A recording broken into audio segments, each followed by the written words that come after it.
Welcome back into another edition of the Demon Huddle presented by the Cross Financial Group. I'm Jason Pugh, joined by Northwestern State head football coach Blaine McCorkle. And Coach, you getting ready for your last road game of the year. We'll get into the long and winding road that 2025 has been for you, but let's go back a little bit to Saturday in the matchup against UIW. Again, a result that I know it's not appropriate or not acceptable in your eyes, but there are moments, even in those games that end up like that, where there are things you can pull out positively for your program. Well, there are. Losing's unacceptable. We didn't come here to lose. We came here to win and win at a high level, and we know that. But as we're growing through this thing, you do have to look for the moments of improvement. And I've always heard that success is defined as improvement. So there are successes out there somewhere that we have to recognize and build on. And I think there were some individuals that got better along the way. Some guys got some new opportunities, so that was good to see. And that's something we really focused on last week, was just getting better every day. This time of year, that's what you want to do. We're trying to do everything we can to win these last 2, 3 at the time games. And we're going to give them everything we got, but we are building a long-term program, so there's a lot of things that you're kind of looking at to improve on, and some of those things showed up. One that we're pleased with was our defensive run game. Stopping the run in moments looked pretty good, but there were definitely some things on film where we could have fit a little bit different and done a lot better.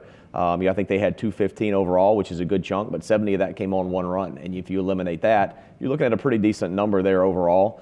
So there were some things to be encouraged about with that, and there were some things that we saw on film that are very, very correctable. Just a guy, scrapes over the top or fits where he needs to be, or fills the back alley for a cutback, whatever, and that's even better. So there's some correctable things there, and then offensively, again, kind of came in spurts. It was great to have Ty Moore back. He made a couple plays, so I was really excited to see him. He's a senior who's only got a couple games left, so he's a guy that we know is going to try to maximize every bit of that he can, and he did. Had a couple really big catches for us Saturday. And then, to be honest with you, I like the way we ended the game. I think it's about a 7.5, 8-minute drive to not give them the ball back, to not let them get that last cheap score. And we didn't throw a pass in that drive. I think we went 13 plays and just kept getting first downs and went right at them. So it was encouraging to see our guys fight and try to be physical to end the game well. So that's something to kind of be proud of and build on. And we got a few more young guys in there. Rory Lambert, a week ago against McNeese, played 8 or 10 snaps. This week he played half the game. He played a significant chunk of snaps, and he may start this week. We're kind of talking through that and seeing how that's going to shape up. Andrew Fields got his first action in there, so that was good to see. And a couple of those other guys, Jaden Weber got the cover kick for the first time. So there's some young guys that have that red shirt that we're getting in there, and those are always things that are exciting to see as you build for the future. We talked about it a lot last year. I know you and Patrick Netherton did at pre-games at times. The board you had, and I wish we had the visual of it with the markers or however you did it, the magnets, whatever you did. It's a much smaller board this year. Right. And I know that a lot of that's by design, but also, does it feel like when you got to that 8th game and when you went into McNeese and you said, okay, maybe we can start moving some of these guys in, is it almost a bit of a refresher getting a chance to put some of those guys in? Well, it's exciting. It's exciting for them because they get excited to get a chance to go in a game. It's exciting for us to kind of see what our future might look like in live action as opposed to in practice, and it kind of checks that box for those guys to get in a game. So when they get to next year or the following years, when they're up and running and live and counting those years, they've been there and done that, so that's very good. Last year was completely different for a million reasons. And we kind of had to have that board there in my office where I was tracking those things as the year went. This year, there's only 2 players that we kind of eliminated the red shirt, Jimmy Duncan and Brennan Webb, who've played all year. Everybody else now they're at that point, we can play them freely and not worry about it. So it's a little bit different deal. All those guys that we tracked last year to save that year, they're our team now. They're the ones in there fighting and playing every snap as redshirt freshmen. So those are good things, and they kind of give you an idea of what's to come. Well, you looked at it, and we've talked about, I think it may have been at the quarterback club luncheon last week where you brought some of the younger guys, and they said, last year we were playing in the rookie period, and now we're just practicing. That's right. There's very little rookie period for you at the end where they're going against it. But as you see that, and one of the guys that we've talked about several times on this show, and you've talked about, is Keyshawn Reed. He's not in that technical redshirt freshman role, but he has continued to make play after play after play, and I think you said it, that he would be more of a fit for what you'd want to do originally with your defense schematically, but he's been able to make the adjustment and been just as productive with what has had to happen the last half of the year. Yeah, he has, and I'm really proud of Keyshawn Reed and what he brings to us.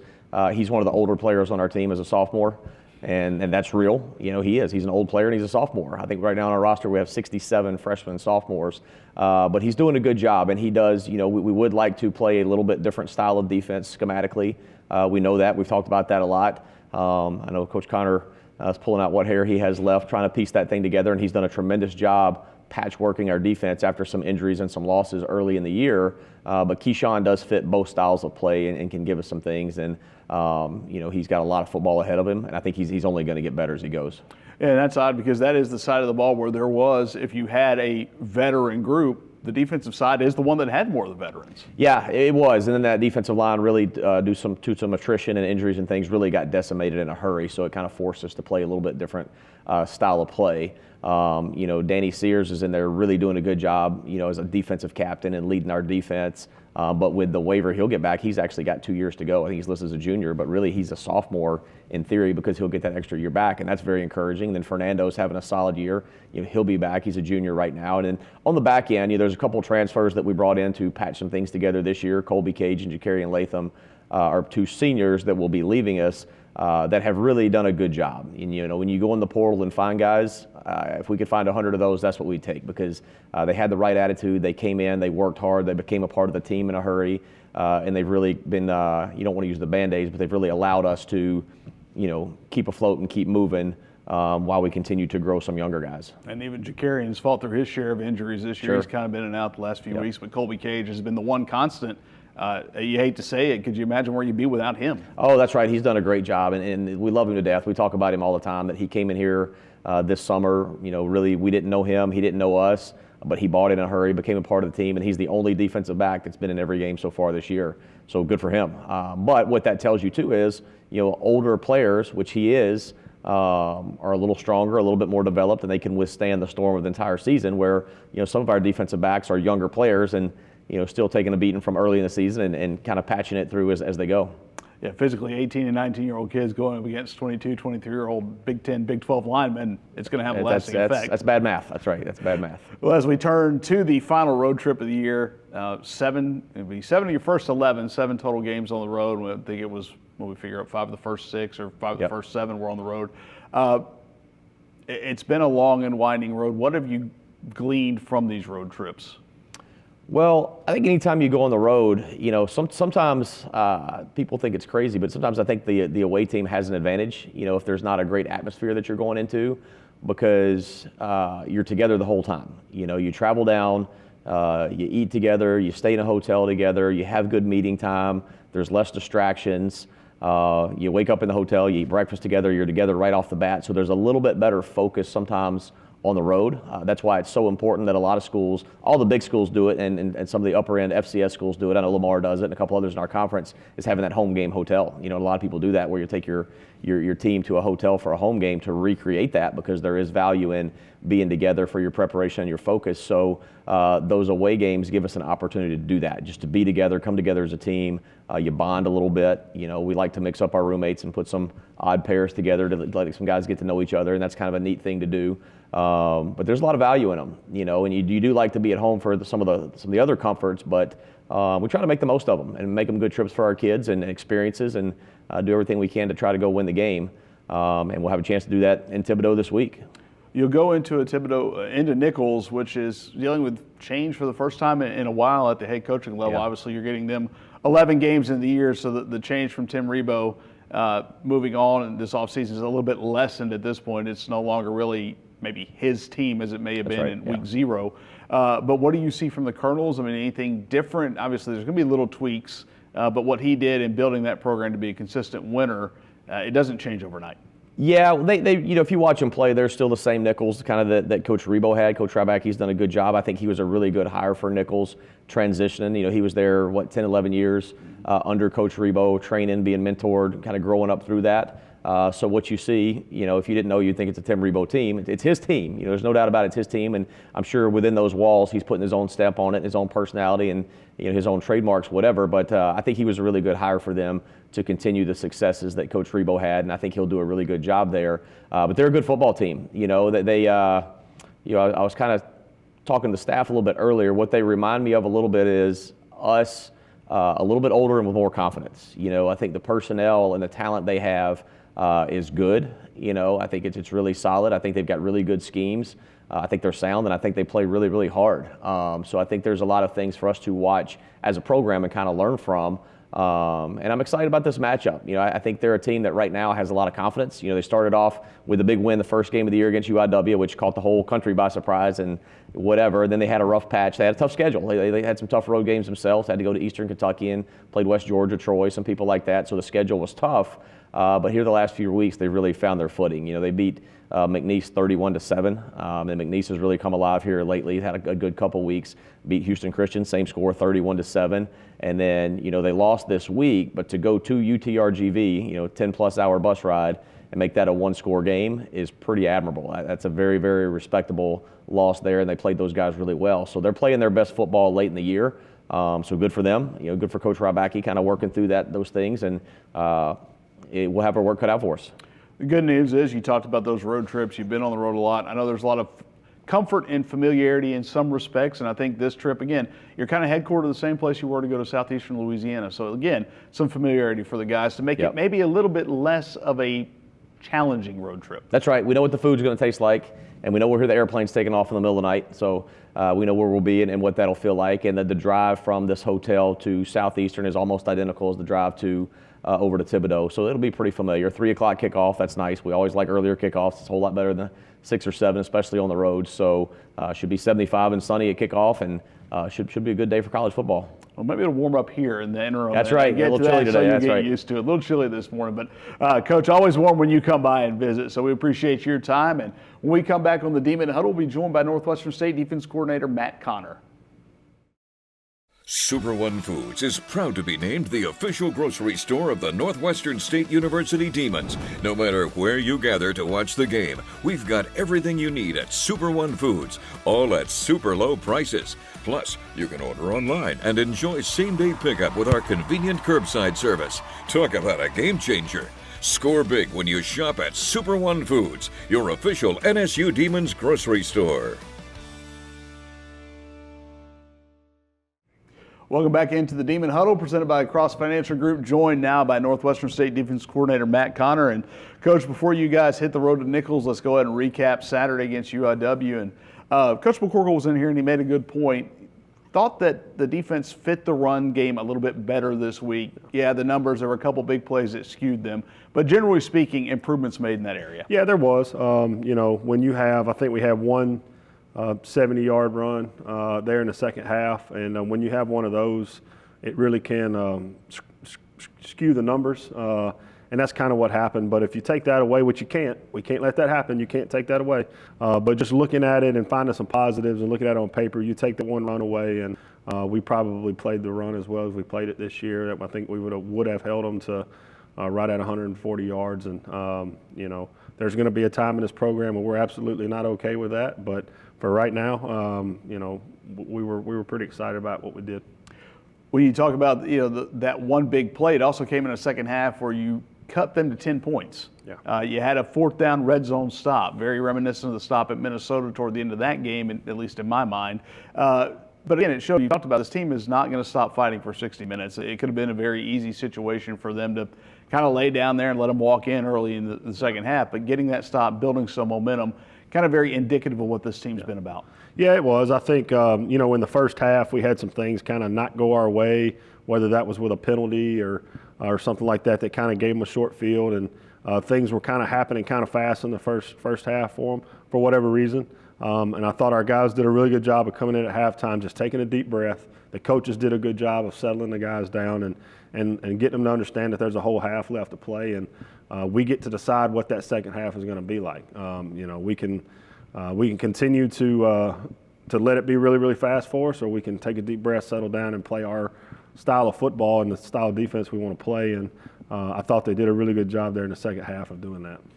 Blaine's talked about it. We've talked about it. There's been a forced change in scheme for you this year, and we've talked about Keyshawn Reed. We talked about him earlier with Coach McCorkle, but Preston Hickey, I thought there was a 3-and-out series where 2 of the 3 plays, he was right in the middle of making that plays and kind of forcing that early 3-and-out. I believe it was in the second or third drive of the game.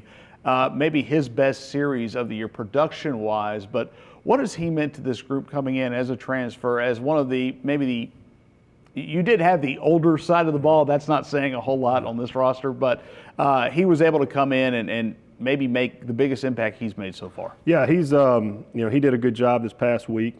He's continuing to improve and get better, and which we all have to, and he knows that. And I think he's just done a good job throughout the year of continuing to just get better and continuing to work to be a better football player. And we're really glad we have him for a whole nother year after this one.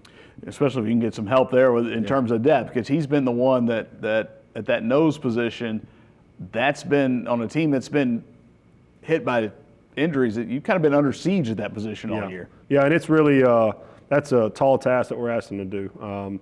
To play that position, really any interior defensive lineman, the more and more snaps they get on them, the less effective they get, because it's just a big physical fist fight every play, and they wear down. And so to your point, we have to do a good job over the next couple of months of bringing in some guys and getting him some help so that he can cut his reps down from 60, 65 snaps a game to 40 snaps a game, and he'll be much more effective. Outside, we talked about Keyshawn Reed, we talked about kind of moving down the line, but Braden Woods got his most extensive playing time of the year, and it's kind of been trending for him that way. Cam George was obviously out this week, and there you go, there's another injury on the list. But what has Braden done in your eyes in terms of just building up from whether it's been last spring through the summer, just the trajectory he's on right now? Well, I've made this comment before, and I truly believe that he's probably one of the biggest beneficiaries to us making the change that we made defensively, and good for him. He's done a really, really good job, and stepping in and filling in for that role and being out on the edge and getting to kind of use some of his athleticism and quickness out there. And what it does for us in the future is just allow us to, now we know we have that guy out there, that personnel, so it kind of grows our defense for the future if it's something we want to go to. In some personnel packages in years moving forward, we know we have Braden to do that with, and we're excited about that. Is it years like this when you do have such a young roster, is that obviously you want the wins to come, but to find guys like that, is that almost like a secondary bullet point on a list of what you want to accomplish? Yeah, I think that's every year, no matter whether you're winning 9 ball games or losing 9 ball games. I think it's your job as a coach to continue to develop your roster. And it might be a guy that doesn't play for you for another 2 years. You still have a responsibility to him to develop him and bring him along, and making sure that you're setting him up for success in the future and putting him in a situation where if he does the things that you're coaching him to do and he buys in, that he will find himself in a position where he can make an impact. I asked Coach McCorkle this, I'll ask you the same thing. There's been one defensive back that's played all 10 games so far this year, and that's Colby Cage. Yeah. I know you don't want to do this, but could you imagine where you would have been without Colby Cage at some point this year? No. No, he has been a constant back there for us, and we're really proud of him, and he's done a really, really good job. And for us to, bring him in middle of the year with 1 year left, he has done exactly what we was hoping he would come in and fill in and do, and just provide a certain level of maturity to that room. He's played big-time college football, and he's been on the roster for a long time, and he provides a sense of maturity and somewhat calm in that room. Jakarian Lathan's been the same way. We've talked about him. Those two guys have been truly a godsend for us this year, and just to provide some elderness, some old bodies in that room that can speak up and have been in the fire before. A couple old heads back there. Yeah, that's what they are. Maybe they've got unk status, I guess is what they're saying True. now. One of the guys that did come back, we've talked about injuries, and we've talked about it pretty much from week 1 on, it seems, but Troy Santa Marina gets back in there. And that, again, that's another position that cornerback where depth has been kind of in that whole secondary. It's been a mash unit most of the year, but getting Troy back and kind of tough for him because he was on kind of an upward course when he got hurt. Yeah, he was, and he'll get back there. I think the biggest thing for Troy right now, and he knows this, is just getting his legs back under him. People don't realize what not playing for 2 or 3 weeks will do to even though he's a conditioned athlete, But when you get pulled off the field for 2 weeks, it takes a few days to get back and get your legs back. And we were able to sprinkle him in there Saturday. And when we had to call on him, he did a good job against a really good receiving corps. And he'll pick right back up where he left off before he missed. A little different challenge this week in Nichols. Doesn't do it quite the same way UIW does. Yeah. Very few in this conference do. They kind of a little bit of an outlier in some respects. But when you look at Nichols, new coaching staff in a sense, but a lot of continuity from the other. Yeah, there's a ton of continuity. I mean, it's the same old Nichols. They're impressive. They get their guys to play extremely hard and compete, and they play physical. Their offensive line's physical. They're athletic. They got 2 running backs that can really get downhill. They kind of complement each other very well. Number 22 can make you miss in space, and number 24 doesn't want to make you miss. He wants to run right through you, and he can do it. And so we've got a big challenge there. And their quarterback, I think, he's a true dual threat. He can keep you honest throwing, but his legs is what scares you the most. And I think he just does a really good job managing the game. Hadn't had an interception on the year yet, and he manages the game. He keeps them ahead of the chains and keeps them on schedule, and does a really good job.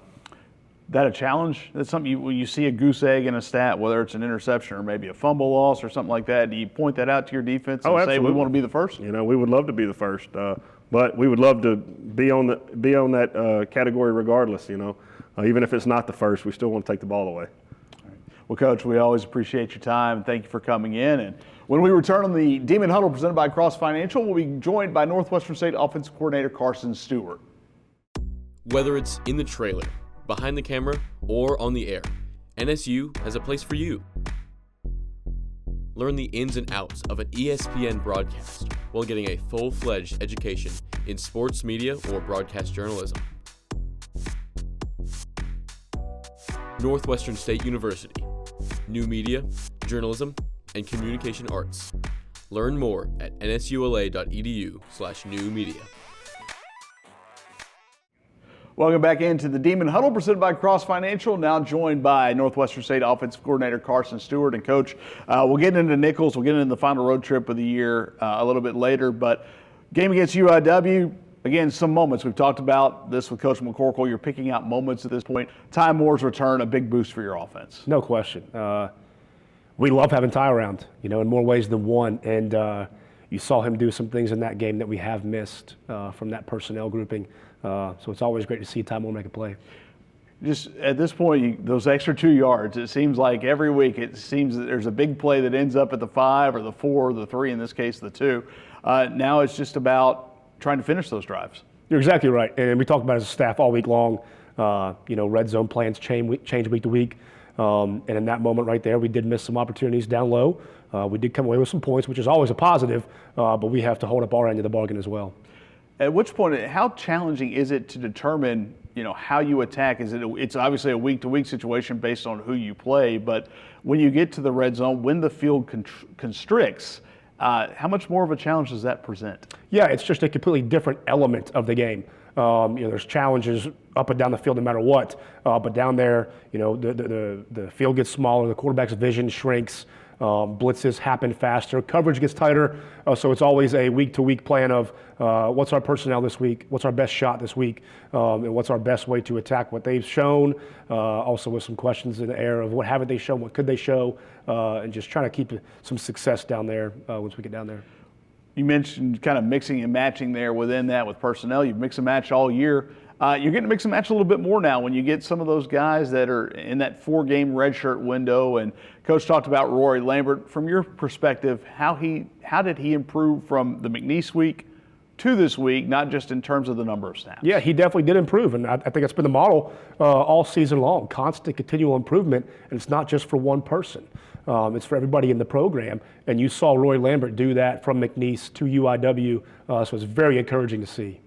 When you look at it, I know the board's not nearly as big, but when you see these guys that you get the extra 4 games with, especially with a unit that is youth-laden as the offense is on this year's roster, is it a kind of a refreshing moment? What's the feeling when you go, okay, we've been waiting on, in this case, we're going to use Rory Lambert, not just him, but he's a guy that waited till week 9. You've got those 4 weeks, and especially with an offensive lineman, a young offensive lineman that's 8 or 9 extra weeks with Coach Schmelzer in the weight room before he gets on the field. But is it a refreshing feeling? Is it kind of hitting a reset button? What's the thought process when you look and say, hey, I've been waiting on this guy, now we get to use him? Yeah, kind of all-encompassing, a little bit of both. It's refreshing. It's encouraging. I wouldn't quite call it a sigh of relief, but it's like, okay, here we go. So you're able to see those guys kind of grow throughout the year, and when they get their shot, you hope they do the best they can, and just keep getting better throughout this week and next week as well. One of those guys that did get better, even as the game went, again, was Jeremiah James, a redshirt freshman who week by week has grown in terms of what you guys have been able to do with him, his role in the offense. This week, certainly probably the most snaps he's had, maybe the most productive outing he's had as well. Yeah, no doubt, and that was attributed to his work the past 2 weeks. He's done some really good things on the practice field and the meeting room with Coach Martin. Colby was down, so next man up mentality, and he did that. Had a couple of moments where he's had some fumbles this year, and I know that's something you probably touched on with him, but again, the ability, what does it say about his mindset, his mental strength to come back and run the way he did after a couple of those moments? Yeah, for a young guy to have that kind of mental fortitude is obviously a plus. You can't sit back and always think about the mistakes that we've made in the past. You have to overcome them, and it's good to see a young guy do that. You talked to him, Coach. You mentioned Coach Martin, Tylen Martin, who came from Nichols. So, of course, we're going to ask this question. It's going to mean a little bit more for him this week, I would think, going back down there. Yeah, no doubt. Coach Martin was there for a few years. We're glad he's at the real NSU now. But he's a wealth of knowledge for us this week, game planning-wise, too. When you have somebody that comes, and there's a lot of continuity on that staff. Obviously, he's here now. He was there for a few years. Do those guys take center stage during game planning? Do they get picked on a little bit more like in class where teacher Mr. Stewart is maybe going through and picking out guys to answer questions? Yeah, a little bit of both. We're all sounding boards in the staff room, offensively specifically. And I think Ty's done a great job this week, just adding some extra fuel to the fire, and just from his experience there. What has he brought, just to the staff? This week aside, we know what it's going to mean, but as you folded him into the coaching staff, believe, if memory serves me correct, maybe the only new guy this year, I think, coming in on the offensive side. Going back through my mind here. But what's, a pretty easy assimilation for him? Yeah, no doubt. He's been to some other places, done some different things, coached a couple different groups, schematically, position-wise. So he's brought in some older youth personally, but he's a wealth of knowledge for me. Great sounding board as well throughout the week, and he's got that running back room in a good spot right now. And he's had a lot of challenges thrown at him, just like everybody has with injuries. I think he's been playing with a different deck of cards every week with his position group. When you look toward Nichols, get out of just the Tylen Martin. This is not the Tylen Martin Bowl. It will be the battle for the real NSU, as we say. When you do look at them, again, some of that continuity, what do you see from Nichols this year? Continuity is a great word. They're very similar this year schematically to how they were last year. Personnel-wise, those guys play tough. They all fly to the ball. They're a little bit banged up here and there. I think their secondary is very talented. Their linebackers, number 7, number 10, two just true nose inside linebackers. They read their keys very well, very instinctual players. And then up front, they've rotated a few guys up there, but a very good, tough Nichols opponent. I think we saw that last year. I think there was Hayden Shaheen, I believe, was the one that kind of had maybe the breakout game against Northwestern last year. But as you mentioned, another tough group that hasn't changed despite the head coaching change. Right. And I believe Coach Ryback, he came from that side of the ball. So I guess that's really no surprise that they're very similar. Yeah, very similar indeed. If it ain't broke, don't fix it. And they get their guys ready to play every Saturday. Very well coached. Last road game of the year, you've had 7 of them on the road. What have you taken out of those road trips? There's always a good experience on the road. You try and take something from each and every single one of them. Just excited to get in Thibodaux Saturday afternoon. All right, well, Coach, we always appreciate your time and want to thank head coach Blaine McCorkle and defensive coordinator Matt Connor for their time. You've been watching the Demon Huddle presented by Cross Financial Group here on YouTube.